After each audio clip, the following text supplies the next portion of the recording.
ओम शांति। आज की अव्यक्त मुरली का शीर्षक है लक्की और लवली बनने का पुरुषार्थ। बाबा ने कहा, अपने को लवलीएस्ट और लकीएस्ट दोनों समझते हो। लवली भी हो और लक्की भी हो, यह दोनों ही अपने में समझते हो तो सदा निर्विघ्न लग्न में मग्न अवस्था का अनुभव करेंगे।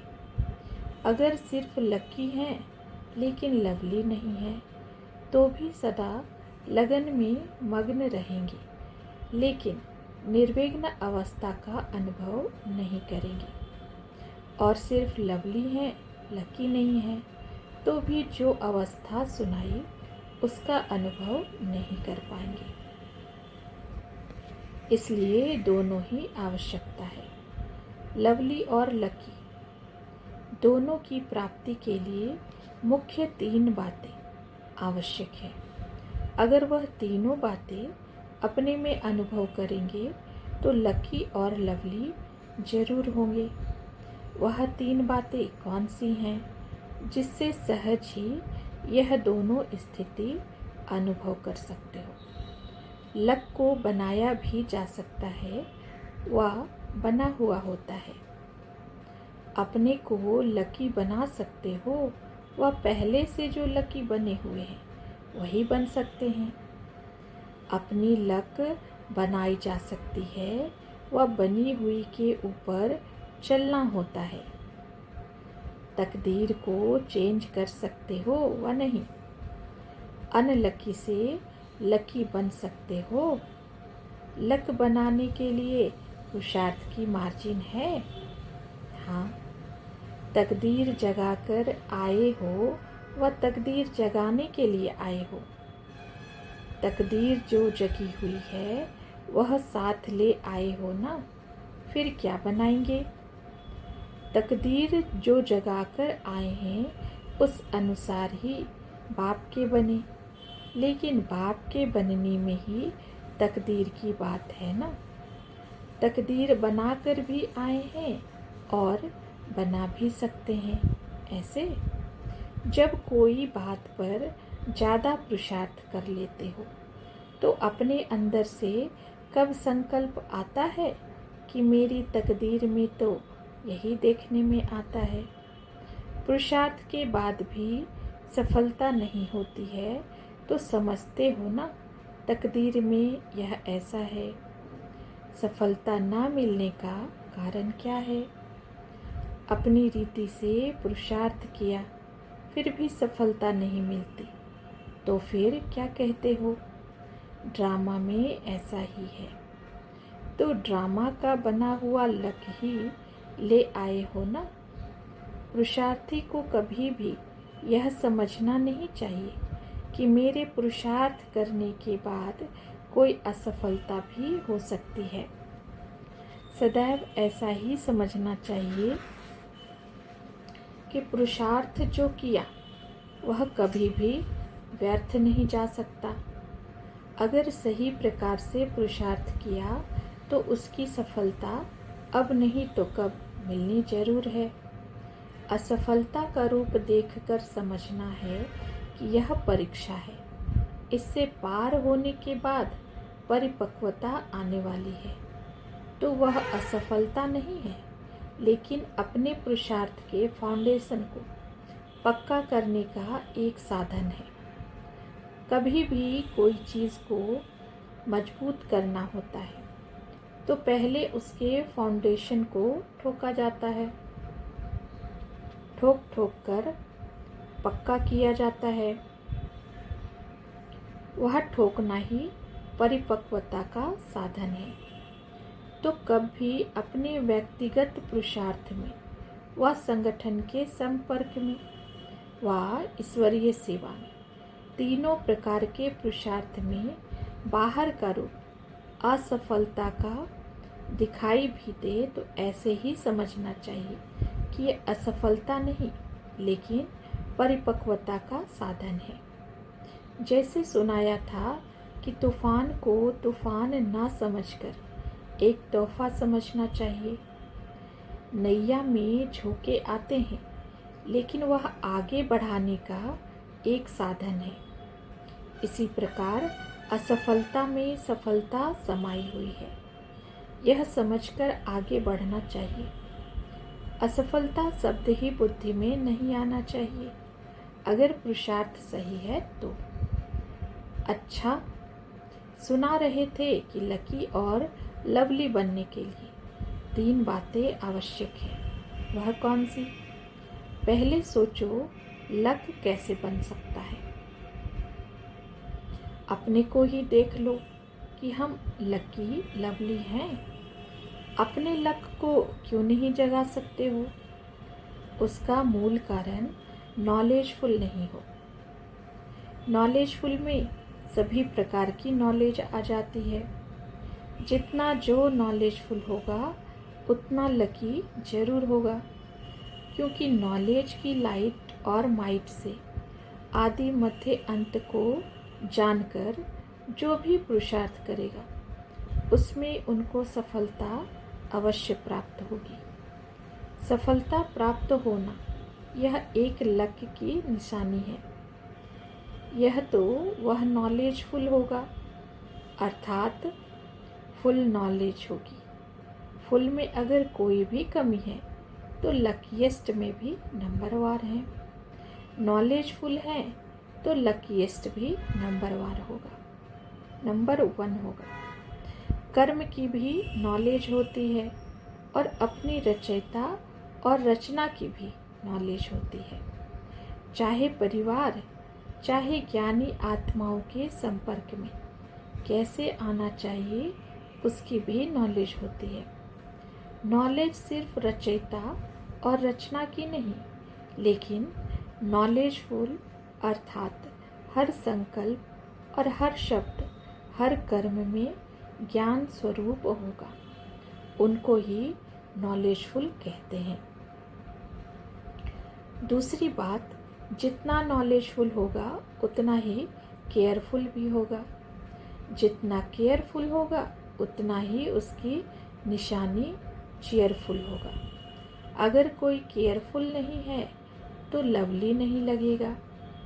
अगर कोई चेयरफुल नहीं तो भी लवली नहीं लगेगा। जो केयरफुल नहीं रहता है उनसे समय प्रति समय अपनी व दूसरों के संपर्क में आने से कोई न कोई छोटी बड़ी भूल होने कारण न स्वयं लवली रहेगा, न दूसरों का लवली बन सकेगा। इसलिए जो केयरफुल होगा वह चेयरफुल जरूर होगा। ऐसा नहीं समझना कि केयरफुल जो होगा वह अपने पुरुषार्थ में अधिक मग्न होने कारण चेयरफुल नहीं रह सकता। ऐसी बात नहीं है। केयरफुल की निशानी चेयरफुल है, तो यह तीनों ही क्वालिफिकेशन व बातें अगर हैं तो लकी और लवली दोनों बन सकते हैं। एक दो के सहयोग से भी अपनी लक को बना सकते हो, लेकिन एक दो का सहयोग तब मिलेगा जब केयरफुल और चेयरफुल होंगे। अगर चेयरफुल नहीं होता तो सक्सेसफुल भी नहीं होंगे। केयरफुल और चेयरफुल हैं तो सक्सेसफुल अर्थात लकी हैं। तो यह 3 बातें अपने आप में देखो। अगर तीनों ही ठीक परसेंटेज में है तो समझो हम लकी और लवलीएस्ट दोनों हैं। अगर परसेंटेज में कमी है तो फिर यह स्टेज नहीं हो सकती है। अब समझा निशानी क्या है? मुख से ज्ञान सुनाना इतना प्रभाव नहीं डाल सकता है। सदैव चेयरफुल चेहरा रहे, दुख की लहर संकल्प में भी न आए, उसको कहा जाता है चेयरफुल। तो अपनी चेयरफुल चेहरे से ही सर्विस कर सकते हो। जैसे चुंबक की तरफ ऑटोमेटिकली आकर्षित होकर लोहा जाएगा, इसी प्रकार सदा चेयरफुल स्वयं ही चुंबक का स्वरूप बन जाता है। उनको देखते ही सभी समीप आएंगे, समझेंगे आज की दुनिया में जबकि चारों ओर दुख और अशांति के बादल छाए हुए हैं, ऐसे वायुमंडल में यह सदा चीयरफुल रहते हैं। यह क्यों और कैसे रहते हैं, वह देखने की उत्कंठा होगी। जैसे जब बहुत तूफान लगते हैं, वह वर्षा पड़ती है, तो उस समय लोग जहाँ बारिश तूफान से बचाव देखते हैं, वहाँ न चाहते भी भागते हैं। स्थान कोई बुलाता नहीं है, लेकिन वायुमंडल प्रमाण वह सेफ्टी का साधन है, तो लोग जरूर वहाँ भागेंगे। अपने आप को बचाने के लिए उस स्थान का सहारा लेते हैं, खींचकर आ जाते हैं ना। तो ऐसे ही समझो, वर्तमान समय चारों ओर माया का तूफान और दुख के बादल गरज रहे हैं। ऐसे समय में सेफ्टी के साधन को देख आपकी तरफ आकर्षित होंगे। वह आकर्षित करने वाला बाहर का रूप कौन सा है? चीयरफुल चेहरा। तो लवली और लकी दोनों होना चाहिए। कहाँ कहाँ नॉलेजफुल है, केयरफुल भी है, लेकिन चीयरफुल नहीं। केयर करते हैं, केयर करते करते चेयर छोड़ देते हैं, तो चीयरफुल नहीं बन सकते हैं। इसलिए जो दोनों का होना चाहिए वह नहीं होता। दोनों ही अपने में धारण करना चाहिए। उसके लिए मुख्य पुरुषार्थ व अटेंशन व केयर किस बात में रहे, जो यह तीनों बातें सहज ही अपने में ला सको। वह जानते हो, केयरफुल तो होना ही है, लेकिन मुख्य केयर किस बात की रखनी है? केयरफुल किन किन बातों में होते हैं? बाप ने क्या केयर किया जिससे ऐसा बना, वह मुख्य बात कौन सी है? आप लोगों की जो महिमा गाई जाती है, वह पूरी वर्णन करो। सर्वगुण संपन्न, 16 कला संपूर्ण, संपूर्ण निर्विकारी, मर्यादा पुरुषोत्तम। जब मर्यादाओं का उल्लंघन होता है, तभी केयरलेस होते हो। आप लोगों के संपूर्ण स्टेज का जो गायन है, जैसे सीता को मर्यादा की लकीर के अंदर रहने की आज्ञा दी, और कोई लकीर नहीं थी, लेकिन यह मर्यादा की लकीर है। अगर ईश्वरीय मर्यादाओं की लकीर से बाहर निकल जाते हैं, तो फकीर बन जाते हैं, अर्थात जो भी कोई प्राप्ति है उससे भिखारी फकीर बन जाते हैं।